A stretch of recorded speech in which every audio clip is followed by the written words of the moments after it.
Assalamualaikum warahmatullahi wabarakatuh. Baik Bapak Ibu, teman-teman operator dan juga Bapak Ibu guru yang kami hormati. Yang selanjutnya kita lanjutkan dengan bagaimana kita memulai menggunakan aplikasi Terapod ya. Kita awali dari sisi admin terlebih dahulu.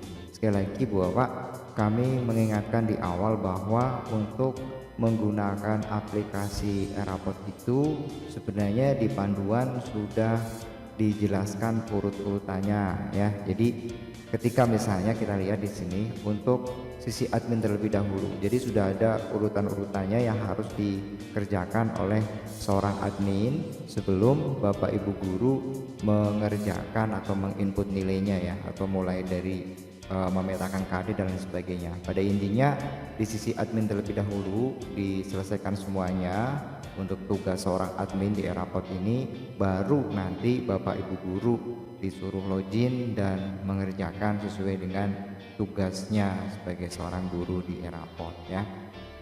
Nah Bapak Ibu, sekali lagi untuk urutan-urutan ini mohon untuk tidak loncat-loncat ataupun ada yang terlewat ya. Sekalipun kita misalnya bukan pengguna baru, tapi akan lebih baik kita cek satu persatu step by stepnya agar semuanya itu sudah sesuai dengan aturan yang ditentukan. Ini untuk jenjang SMP ataupun SD sama saja secara prinsip urutan-urutannya. Dari yang pertama kita melakukan cek data administrator. Di sini kita perlu merubah password apa tidak terserah Bapak Ibu. Kemudian di sini kita lakukan ambil data Dapodik ya, mengambil data Dapodik. Dan sekali lagi di sini sudah dijelaskan berulang kali, di pedoman juga sudah ada bahwa untuk setiap perubahan data itu hanya bisa dilakukan melalui Dapodik. Jadi seorang operator kalau misalnya ada siswa yang mutasi atau siswa baru masuk atau ada mapel baru yang belum dipetakan dan lain sebagainya, itu diperbaiki dulu di Dapodik, kemudian baru disinkron semua data di Terapodnya. Jadi perubahan data itu dilakukan di Dapodik, baru ditarik ke Terapod melalui menu sinkron semua data ya. Kemudian yang selanjutnya Bapak Ibu, kalau di sini sudah selesai semua dan semua dicek ini sudah benar sesuai dengan kondisi di sekolah kita, mulai dari mata pelajarannya, data guru, data siswa dan seterusnya. Lalu tugas kita berikutnya adalah mengenerate data user ya. Di sini kita lakukan generate ulang user. Karena kalau tanpa generate ini user tidak akan bisa login ke aplikasi Terapod kita. Jadi jangan dilupakan ini ya. Step yang berikutnya yaitu data user. Kita perlu melakukan generate ulang data user. Kemudian di sini adalah fungsinya untuk mengecek data referensi dari Dapodik, misalnya data kepala sekolahnya sudah betul atau belum dan lain sebagainya gitu ya. Kemudian data gurunya sudah betul atau belum, data siswanya, data kelas dan wali kelasnya dan seterusnya ya. Kemudian sampai dengan data ekstrakurikulernya. Nah, di sini masih kosong ekstrakurikulernya. Kenapa masih kosong? Kita akan bahas di video selanjutnya tentang mapel ekstrakurikuler kenapa belum masuk di Terapod ya. Kemudian tugas yang berikutnya, seorang admin harus melakukan cek ataupun menginput di data referensi lokalnya. Yang pertama adalah mapping ya, atau mapping mapelnya ya. Silakan sesuai dengan urutan di rapot ini ya. Mapel pendidikan agama misalnya di urutan nomor 1, kemudian di sini ada mapel pendidikan agama Kristen dan budi pekerti di urutan nomor 1 juga. Kenapa? Karena kebetulan di sekolah kami ada siswa yang menganut agama Islam dan juga ada siswa yang menganut agama Kristen. Jadi ini untuk mapel agamanya disesuaikan dengan kondisi agama yang dianut di sekolah masing-masing. Dan nanti akan kita bahas lebih lanjut bagaimana kalau di sekolah kita ada siswa yang penganut agama yang berbeda, misalnya tidak hanya agama Islam tapi mungkin ada agama Kristen, agama Katolik, agama Hindu, Buddha dan lain sebagainya. Kita akan bahas lebih lanjut ya. Dan ini teman-teman bisa perhatikan sama-sama berada di urutan nomor 1. Sekali lagi ini akan kita bahas pada video yang lainnya.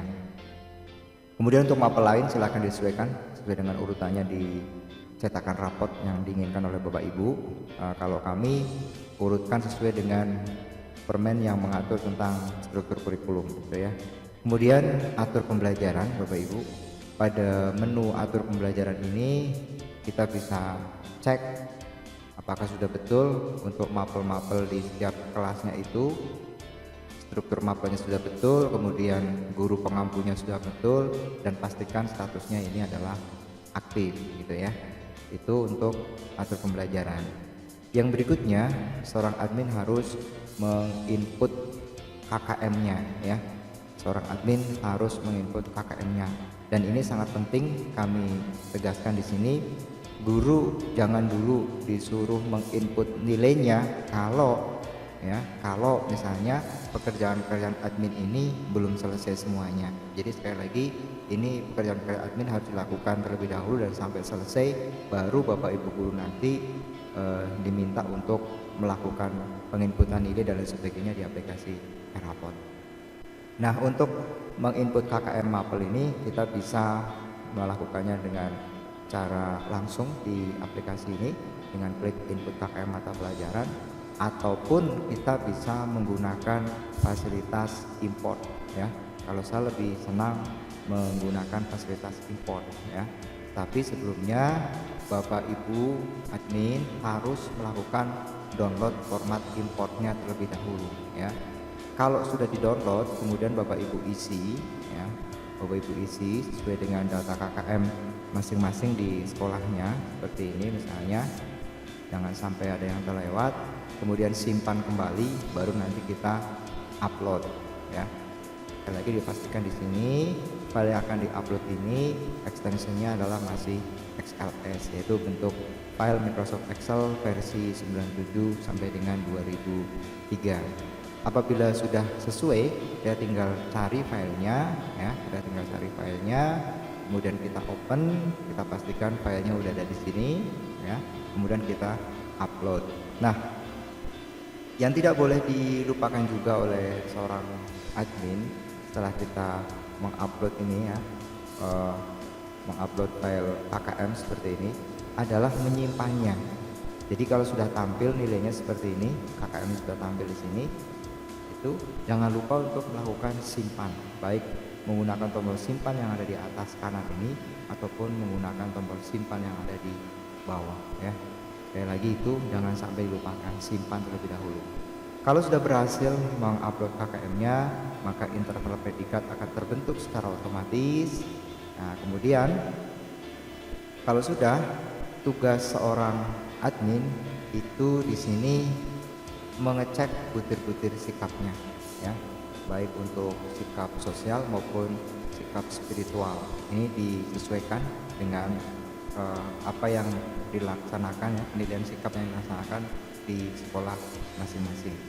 Dan berikutnya, seorang admin juga harus mengecek ini data kompetensi dasar untuk tiap mapelnya ya, seperti itu. Dan admin juga bisa melakukan import kompetensi dasar. Import KD ini digunakan apabila sekolah tersebut menggunakan kurikulum mandiri, yang mana KD-nya disederhanakan mandiri ya. Jadi tiap mapel itu melakukan penyederhanaan KD, itu bisa dilakukan import, atau juga bisa gurunya menginput masing-masing di akun guru di Eraportnya gitu ya.